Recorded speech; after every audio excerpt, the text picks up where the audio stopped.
Hey guys, hopefully you walked away with some more takeaways over the legs up the wall. Hopefully some of those stretches work for you, and you're starting to implement them and starting to do these things on a more regular basis, right?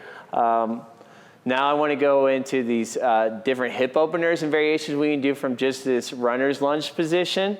There's a lot of great stuff here that I really like, so if you have any questions, comments, don't be afraid to DM us with any of those and we can tackle those.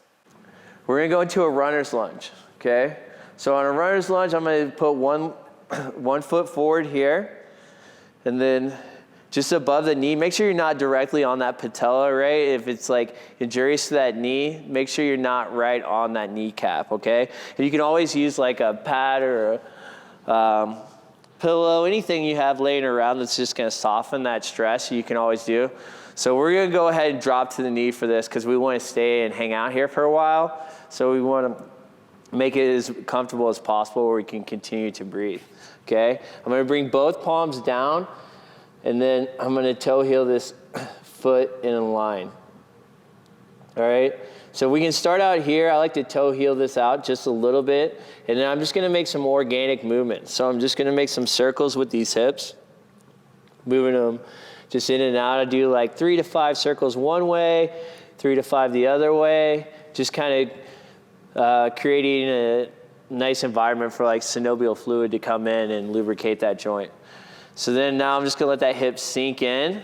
I'm gonna bring this palm here to the right above that knee. And then I'm not gonna collapse at that ankle, right? I'm gonna keep that one unit. I'm just gonna start to turn away, all right? Depending on where you're tight in your body will determine where you feel this, right? Like I'll feel this more in this front hip flexor area.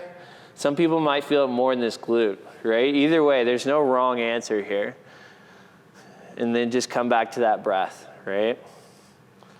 So that's one variation. Another one, I like to take this hand and then I'm just gonna meander it to the outside of that knee, okay? I'm gonna toe heel it in a little bit. And now I'm gonna encourage the knee out, but then back in with the hand, right? So these opposite movements gives me a little bit of stability. Lengthen through the crown, and then I'm gonna start to rotate my torso over that thigh, okay? This one you might feel in this outside like IT band, TFL area, right? Or you might just still feel it here in that hip flexor. It's all right, wherever it's at, it's good. And here, both those positions, I'm gonna breathe about 8 to 10 breaths, okay? That should be around 60 seconds, just taking those deep breaths there, all right? Then once I've kind of done those positions, I like to settle in here. So this might be enough for me. This might be pretty intense already as is. If it's not, you want a little bit more and you feel comfortable and you feel like it's not gonna be injurious, don't be afraid to kind of drop down to these forearms, okay? This will just give you a deeper expression of that same stretch. Or you can always put something here to kind of elevate that surface and find that nice like midline for you.